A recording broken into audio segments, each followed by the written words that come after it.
Do you think there can be a conflict between attitudes? प्रश्न को ध्यान से पढ़िएगा, ये थोड़ा सा कॉम्प्लेक्स क्वेश्चन है। Do you think there can be a conflict between attitudes in personal and professional life? If yes, how do you deal with such a conflict? Okay, क्या आपको लगता है कि व्यक्तिगत और पेशेवर जीवन की अभिवृत्तियों में टकराव हो सकता है? यदि हाँ, तो आप ऐसे टकराव से कैसे निपटेंगे? आप देखिए कि एटीट्यूड से अभिवृत्ति से संबंधित क्वेश्चन यूपी पीसीएस के पेपर 4 में, एथिक्स पेपर में अक्सर पूछे गए हैं। सेक्शन ए में, सेक्शन बी में अक्सर पूछे गए हैं। तो एटीट्यूड पर अलग अलग तरीके से क्वेश्चन पूछे जा सकते हैं और कई बार ऐसा है कि थोड़ा सा लीक से हटके भी हमें क्वेश्चंस को प्रिपेयर करना चाहिए। तो जैसा कि इस प्रश्न में प्रयास किया गया है, पर्सनल और प्रोफेशनल लाइफ में जैसे मोरालिटी वेरी कर सकती है, उसी तरीके से हमारे एटीट्यूड भी पर्सनल और प्रोफेशनल लाइफ में डिफरेंट हो सकते हैं। तो क्या उस परिस्थिति में दोनों के बीच में एक टकराव होगा? क्या आपको लगता है? यदि हाँ, तो आप उस टकराव से कैसे निपटेंगे? ठीक है, अब इस प्रश्न का क्या अप्रोच होना चाहिए? इंट्रोडक्शन में एक बहुत ही जो आसान तरीका है, कीवर्ड से हम शुरू कर सकते हैं। एटीट्यूड को हम डिफाइन कर दें, और एटीट्यूड के भी कई डेफिनेशंस हैं। एटीट्यूड को भी हम कई तरीके से डिफाइन कर सकते हैं। जो बेसिक समझ एटीट्यूड की है, अभिवृत्ति की है, कि एक साइकोलॉजिकल टेंडेंसी है, यह एक मनोवैज्ञानिक झुकाव है, यह एक मनोवैज्ञानिक रिस्पॉन्स है, अभिक्रिया है। किस चीज को लेकर? किसी भी व्यक्ति, वस्तु, स्थान, किसी भी चीज के प्रति। And it is expressed in the form of like and dislike, favour और डिसफेवर। किसी चीज के प्रति पसंद और नापसंद के रूप में अभिव्यक्त जो साइकोलॉजिकल टेंडेंसी है, हम उसे ही एटीट्यूड कहते हैं। हम कहते हैं ना कि किसी एक खास व्यक्ति का एटीट्यूड पढ़ाई को लेकर बहुत अच्छा नहीं है, या किसी व्यक्ति का एटीट्यूड खेल को लेकर बहुत अच्छा है, उसकी अभिवृत्ति खेल कूद में बहुत अच्छी है। ठीक है, तो एटीट्यूड का मतलब हुआ कि उस व्यक्ति को खेल पसंद है, उस व्यक्ति को पढ़ाई पसंद है या नापसंद है। So it is a psychological, it is a psychological tendency, it is a psychological tendency expressed in the form of favor or disfavor, like or dislike towards any entity, towards any object। किसी भी वस्तु के प्रति पसंद या नापसंद के रूप में, रुचि या अरुचि के रूप में जो अभिव्यक्त हमारी मनोवैज्ञानिक अभिवृत्ति है, हम उसे ही, जो हमारी टेंडेंसीज हैं, हम उसे ही एटीट्यूड कहते हैं, अभिवृत्ति कहते हैं। अच्छा, दूसरी चीज कि हम इसे इस तरीके से भी परिभाषित कर सकते हैं कि ये एक लर्नेड डिस्पोजिशन। एटीट्यूड ऐसा नहीं है कि यकाएक विकसित हो जाता है, इंस्टैंटेनियसली डेवलप हो जाता है। एटीट्यूड हमारा सर्टेन चीजों पर डिपेंड करता है, समय के साथ विकसित होता है, और ये जो हमारी पसंद या नापसंद है वो कंसिस्टेंट होती है। So it is a learned disposition over a period of time of having a consistent response of favor or disfavor towards anything. Okay? तो आप उसको इस तरीके से भी परिभाषित कर सकते हैं, learned disposition। disposition मतलब झुकाव, learned disposition of constant favor or disfavor towards any entity, इस तरीके से भी। अच्छा, इसे इस तरीके से भी परिभाषित किया जाता है कि it is our evaluation of any object. हम किसी भी चीज को कैसे इवैल्यूएट करते हैं, और इवैल्यूएशन में फिर वही बात है, हम उसे अच्छा समझते हैं या बुरा समझते हैं, पसंद करते हैं या नापसंद करते हैं। So attitude is the evaluation of any object based upon, किन चीजों पर बेस्ड होता है? हम जानते हैं कि एटीट्यूड 3 चीजों पर बेस्ड होता है, cognitive, affective, cognitive, affective and behavioural, इन तीनों चीजों पर एटीट्यूड बेस्ड होता है। तो इन तीनों से संबंधित जो हमारी इंफॉर्मेशन है, पास्ट एक्सपीरियंस है, उसके बेसिस पर हम किसी भी चीज का इवैल्यूएशन करते हैं, और उस इवैल्यूएशन से हम किसी चीज के प्रति favour, disfavour, like, dislike, good या बैड का आइडिया डिड्यूस करते हैं, हम उसे ही एटीट्यूड कहते हैं। ठीक है, तो कई तरीके से हम एटीट्यूड को डिफाइन कर सकते हैं। Now the question comes that do you think there can be a conflict between personal and professional attitude or attitude in personal life and professional life. Okay, चलिए, now we come to the main body of the question, conflict between attitude in personal and professional life, personal and professional life. ठीक, सबसे पहली बात कि personal और professional life में situations different होते हैं, रिलेशनशिप डिफरेंट होते हैं, गोल्स और ऑब्जेक्टिव्स डिफरेंट होते हैं, हम जिस तरीके से लोगों से मिलते हैं पर्सनल लाइफ में और प्रोफेशनल लाइफ में वो चीजें अलग होती हैं, इसीलिए हमारी जो अभिवृत्ति है वो भी पर्सनल और प्रोफेशनल लाइफ में अलग अलग होती है। पहले तो ये समझ लेना है कि क्या अभिवृत्तियां पर्सनल और प्रोफेशनल लाइफ में एक जैसी होंगी। हो सकता है कि घर में अगर आपको कोई चीज ना भी पसंद हो तो भी आप घर वालों के कहने पर खा लें, आपकी माँ ने प्यार से बनाया हो, आपके पापा ने प्यार से बनाया हो, आपके भाई आपके बहन ने प्यार से आपको लाके कुछ खाने दिया, आप खा लिया, भले ही आपको पसंद नहीं है। लेकिन क्या ये प्रोफेशनल सेटअप में पॉसिबल है? वहां पर नहीं है। तो उसी चीज के प्रति एटीट्यूड, उसी खाने की चीज के प्रति पर्सनल लाइफ में एटीट्यूड डिफरेंट है, प्रोफेशनल लाइफ में एटीट्यूड डिफरेंट है। ठीक है, ये एक समझने का तरीका है। तो क्या जब निजी जीवन में और सार्वजनिक जीवन में अभिवृत्तियां भी अलग अलग हैं तो क्या उनमें टकराव नहीं होगा? उनमें टकराव तो होगा, क्योंकि हम व्यक्ति तो एक हैं। हम भले ही घर में हो या फिर बाहर किसी पेशेवर भूमिका में हो, तो दोनों अभिवृत्तियों में टकराव होगा। So we will write that yes there will be conflict, है ना। और कंफ्लिक्ट क्यों होगा? सबसे पहली बात यह है कि ये एक्सपीरियंसेस पे बेस्ड होता है। कई बार हमने अभी बात की कि कॉग्निटिव, अफेक्टिव और बिहेवियरल, कॉग्निटिव, अफेक्टिव और बिहेवियरल एस्पेक्ट्स होते हैं एटीट्यूड के। तो जो हमारे एक्सपीरियंसेस पर्सनल लाइफ में है और प्रोफेशनल लाइफ में है, दोनों डिफरेंट हैं। और चूंकि दोनों डिफरेंट हैं तो एक्सपीरियंसेस के डिफरेंट होने के कारण पर्सनल और प्रोफेशनल एटीट्यूड्स भी डिफरेंट होंगे। ठीक है, और जब डिफरेंट होंगे तो उनमें टकराव होगा ही होगा। Conflict is bound to happen, पहली बात। दूसरी बात कि जो पर्सनल और प्रोफेशनल स्पेसेस हैं उनमें वैल्यू सिस्टम की डिमांड भी डिफरेंट है। इस चीज को भी समझिए। एटीट्यूड हमारे वैल्यू सिस्टम से भी डिटरमाइंड होता है। अगर कोई व्यक्ति बहुत ईमानदार है तो उसे डिसऑनेस्ट पर्सन के प्रति एक नेगेटिव एटीट्यूड होगा। लेकिन अगर घर में मान लीजिए कि आपका कोई सिबलिंग है और वो थोड़ा डिसऑनेस्ट है, अगर थोड़ा सा वो ईमानदार नहीं है, बेईमान व्यक्ति है, तो क्या एकदम कंप्लीटली डिसलाइक करेंगे आप उस व्यक्ति को? आपका अपना भाई है, बहन है, या हो सकता है माता पिता हो। तो ये जो प्लेसेस है ना, इन प्लेसेस में जो वैल्यू सिस्टम की डिमांड है वो डिफरेंट है, इसीलिए एटीट्यूड्स में भी डिफरेंस आएगा ही आएगा। ओके, और फिर वहां पे कंफ्लिक्ट होगी। तो दूसरी बात ये है कि demand of differing value system, demand of differing value system in personal and professional spaces, इसके कारण अब उनमें कंफ्लिक्ट होगी। अब जैसे हम उदाहरण के लिए बात करें कि पर्सनल जो एटीट्यूड है हमारा वो इंडिविजुअलिस्टिक ज्यादा होता है, हम इंडिविजुअलिटी को ज्यादा प्रेफर करते हैं अपने पर्सनल स्पेस में। ठीक है, लेकिन जब हम एक प्रोफेशनल स्पेस में आते हैं तो वहां पर कलेक्टिव, वहां पे टीम वर्क, ये एक वैल्यू बन जाता है। Okay, so you can see there is conflict between the values. For example, individuality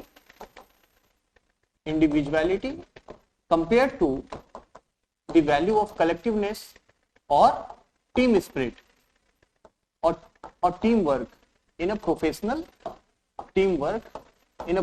space. That is why the attitudes are in conflict. तीसरी चीज, अगर हम इसी से जुड़ी बात करें, जैसे व्यक्तिगत जीवन में हम स्वतंत्रता को ज्यादा प्रेफर करते हैं, लेकिन किसी वर्क इन्वायरमेंट में, किसी प्रोफेशन में हमें कंफर्मिटी को अपनाना पड़ता है, उस संगठन की, संस्था की जो व्यवस्था है उसका अनुपालन करना पड़ता है। Okay, so there is always a contradiction between the value system which is demanded in these two different domains. Likewise, we have transparency. Okay, in personal life, it might be that आप और अपने परिवार के लोगों के साथ आप पारदर्शिता का पालन करते हो और आपका एटीट्यूड हो कि आपके जो फैमिली मेंबर जितना ट्रांसपेरेंट हैं वो उतने अच्छे हैं, आप ट्रांसपेरेंट व्यक्ति को उतना ज्यादा पसंद करें। लेकिन प्रोफेशनल स्पेसेस में कई बार कॉन्फिडेंशियलिटी भी बहुत जरूरी है। अगर आपने अपनी कंपनी की पॉलिसी किसी से साझा की, उसने तीसरे को बता दी, क्या आप उस व्यक्ति को पसंद करेंगे या करेंगी? नहीं करेंगे। तो यहां पर जो वैल्यू सिस्टम की डिमांड है कॉन्फिडेंशियलिटी, तो these are in contradiction, that is why the conflict happens and it is bound to happen। ठीक है, तो ये तो हम बता दिए कि किस प्रकार से। अच्छा, उसके अलावा गोल्स और ऑब्जेक्टिव्स भी इन दोनों डोमेन्स में डिफरेंट होते हैं। तो जब गोल्स और ऑब्जेक्टिव्स डिफरेंट हैं तो स्वाभाविक सी बात है कि कंफ्लिक्ट पर्सनल और प्रोफेशनल एटीट्यूड में होगा ही होगा। उदाहरण के लिए हम बात करें कि जैसे प्रोफेशनल डोमेन में हम हर किसी को हराकर आगे बढ़ना चाहते हैं, ठीक है, हम हर किसी से आगे बढ़ना चाहते हैं। लेकिन पर्सनल लाइफ में क्या हम ऐसा चाहते हैं? पर्सनल लाइफ में we want to build strong relationships, though in professions also we need to maintain and build strong relationships, but the ultimate objective in professional career is to promote self growth, but in personal domain it is to build lasting relationships। okay, so इसलिए goals और objective different हैं तो attitude में भी conflict हो जाता है। उसी तरीके से हम बात करें कि पर्सनल लाइफ में इमोशंस की ज्यादा भूमिका होती है, लेकिन प्रोफेशनल स्पेस में ऑब्जेक्टिविटी की ज्यादा भूमिका होती है। तो हमारा जो एटीट्यूड शेप होता है पर्सनल लाइफ में वो इमोशंस पर ज्यादा बेस्ड होता है, और प्रोफेशनल लाइफ में हमारा attitude objectivity, performance, efficiency, productivity, इन चीजों पर बेस्ड होता है। ठीक है, तो इसी कारण से भाई कंफ्लिक्ट तो होगी ही होगी। अब आप इससे निपटेंगे कैसे, इस चीज को ध्यान में रखना है। तो इस बात को आपको यहां पर लगभग 30 शब्दों में लिखना है। 30 वर्ड्स में आपको 10-10 वर्ड के 2-3 पॉइंट, 3 पॉइंट बनाकर इस चीज को उजागर करना है। अच्छा, उसके बाद प्रश्न आगे पूछता है कि आप इससे निपटेंगे कैसे, हाउ डू यू टैकल और हैंडल। प्रश्न क्या कह रहा है कि यदि हाँ तो आप ऐसे टकराव से कैसे निपटेंगे, how do you deal with such a conflict. Now see, dealing with such a conflict, क्योंकि क्वेश्चन के दोनों सब part, dealing with such a conflict, dealing with such a conflict. सबसे पहली चीज कि जहां आपको ये पता हो कि आपके पर्सनल एटीट्यूड और प्रोफेशनल एटीट्यूड, आप जिस प्रोफेशन में जाने वाले हैं वहां के एटीट्यूड डिफरेंट हो सकते हैं, तो क्या ये जरूरी नहीं है कि हम पहले अपने कोर वैल्यूज को समझ लें और हम अपने कोर वैल्यूज को समझ के वैसा ही मैचिंग प्रोफेशन चुने ताकि हमारे पर्सनल और प्रोफेशनल एटीट्यूड का अलाइनमेंट हो? ये सबसे ज्यादा जरूरी है। So understanding and analyzing one's core values and analyzing one's core values, ऐसा क्यों? ताकि अलाइनमेंट हो सके, alignment of attitudes in personal and professional life. जैसे मान लीजिए कि if a person has attitude of helping others, helping the needy, helping those who are in need of help, and if that person chooses to go into the health sector, if the person chooses to go into some service sector, okay, let's say specifically for health sector, अगर कोई व्यक्ति nurse बनना चाहता हो, doctor बनना चाहता हो और उसका पर्सनल एटीट्यूड भी ऐसा हो कि उसे वैसी चीजें करनी पसंद हो, उसे वैसे जगह पसंद हो जहां पे उन्हें लोगों को सेवा करने का, सीधे सेवा करने का मौका मिले, तो वहां पर अलाइनमेंट होगा वैल्यूज के बीच में और वहां पर ये कंफ्लिक्ट फिर दूर किया जा सकेगा। ठीक है, अच्छा, दूसरी चीज ये है कि हर जगह तो लेकिन ये पॉसिबल नहीं है, हर सिचुएशन में भी पॉसिबल नहीं है। तो क्या हम अपने पर्सनल और प्रोफेशनल रोल में एक कॉन्शियस ट्रांजिशन नहीं कर सकते कि जब हम भाई घर पर हैं तो हम अपने पर्सनल एटीट्यूड को लेकर हैं, जब हम अपने फ्रेंड्स के बीच में हैं, जब हम अपना पर्सनल टाइम स्पेंड कर रहे हैं तो हम अपने पर्सनल एटीट्यूड को लेकर चल रहे हैं, और जैसे ही हम अपने प्रोफेशनल डोमेन में आते हैं तो एक कॉन्शियस ट्रांजिशन होना चाहिए, एक स्मूथ लर्नेड इन्फॉर्म्ड ट्रांजिशन होना चाहिए प्रोफेशनल एटीट्यूड के अकॉर्डिंग। तो वो चीज भी बहुत जरूरी है। ओके, सो कॉन्शियस शिफ्ट और transition between conscious transition between personal and professional roles, personal and professional roles, personal and professional roles. कैसे कर सकते हैं? जैसे हम टाइम मैनेजमेंट कर लें, टाइम मैनेजमेंट हम अपना रखें, एक क्लियर हम बाउंड्री ड्रॉ करें कि भाई ये हमारा पर्सनल स्पेस है, ये प्रोफेशनल स्पेस है। At times it is difficult but we can manage in most of the situations, ठीक है। सो क्लियर बाउंड्री हम रखें, टाइम मैनेजमेंट प्रॉपर्ली करें, उन चीजों से हम इस कंफ्लिक्ट को दूर कर सकते हैं। टाइम मैनेजमेंट करें, है ना, टाइम मैनेजमेंट करें। ओके, कई बार हम अपने एटीट्यूड के कारण वर्क प्लेस में और पर्सनल लाइफ में प्रॉब्लम फेस करते हैं और उसका मेन वजह है कि हमारे एटीट्यूड्स में कंफ्लिक्ट होता है। तो हमें इसके लिए क्या करनी चाहिए? अपने सीनियर्स से, काउंसलर्स से, गाइड से गाइडेंस भी लेना चाहिए, सपोर्ट भी लेना चाहिए, मेंटर्स की सहायता लेनी चाहिए। Okay, so guidance and support from seniors and mentors, ये भी इसमें guidance and support from seniors, mentors and peers, ये भी आपको कंफ्लिक्ट रिजोल्यूशन में हेल्प करेगा। चौथी चीज है कि इमोशनल इंटेलिजेंस का इस्तेमाल बहुत ज्यादा जरूरी हो जाता है ऐसे मामलों में, क्योंकि हर हमेशा परिस्थितियां आपके लिए फेवरेबल नहीं होंगी। तो वैसे केस में आपको अपने सेल्फ अवेयरनेस का इस्तेमाल करना है। सेल्फ अवेयरनेस का, वो इस कंफ्लिक्ट को दूर करने में बहुत बड़ी भूमिका निभाएगा।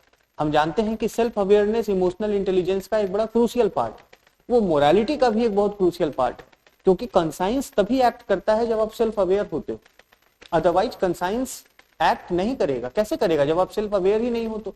Okay, so self awareness of situations, self awareness in different situations and employing emotional intelligence to channelize your attitude. Okay, emotional intelligence to channelize your attitude, to channelize attitude। तो ये सब तरीके हैं जिससे कि हम इस कॉन्फ्लिक्ट को दूर कर सकते हैं। अब बात आती है कंक्लूजन की। आप यहाँ पे एक चीज समझिए कि यदि हम पर्सनल और प्रोफेशनल रोल को उसके बीच में क्लियर बाउंड्री रखें और अपने एक डिस्टिंक्ट माइंडसेट के साथ अपने निजी जीवन और पेशेवर जीवन में हम काम करें, तो हम इस कंफ्लिक्ट को दूर कर सकते हैं। लेकिन हमें उस दौरान ये ध्यान रखना है कि हमारी पर्सनल ऑथेंटिसिटी खत्म ना हो जाए। As a person who we are, इस चीज का हमेशा ध्यान रखना है कि एक व्यक्ति के रूप में हम जैसे हैं वो हमारा व्यक्तित्व बहुत ज्यादा नहीं बदल सकता। तो हमारी पर्सनल ऑथेंटिसिटी भी बनी रहनी चाहिए और जो प्रोफेशनल स्पेस में इफेक्टिवनेस चाहिए, प्रोडक्टिविटी चाहिए, परफॉर्मेंस चाहिए, वो भी बनी रहे। तो हमें इस कंफ्लिक्ट को इस तरीके से निपटाना है ताकि हमारी personal authenticity, which is nothing but defined by our characters, values and attitude, वो पर्सनल ऑथेंटिसिटी बनी रहे, पर्सनल ऑथेंटिसिटी बनी रहे। और साथ ही साथ जो पर्सनल ऑथेंटिसिटी और प्रोफेशनल जो इफेक्टिवनेस है, उन दोनों को हमें साथ साथ ध्यान में रखना है। इस तरीके से कॉन्फ्लिक्ट को रिजॉल्व करना है। तो हम अपनी बात को शॉर्ट में रखकर 125 शब्द में इसको पूरा करने का प्रयास करेंगे। ठीक है, ओके।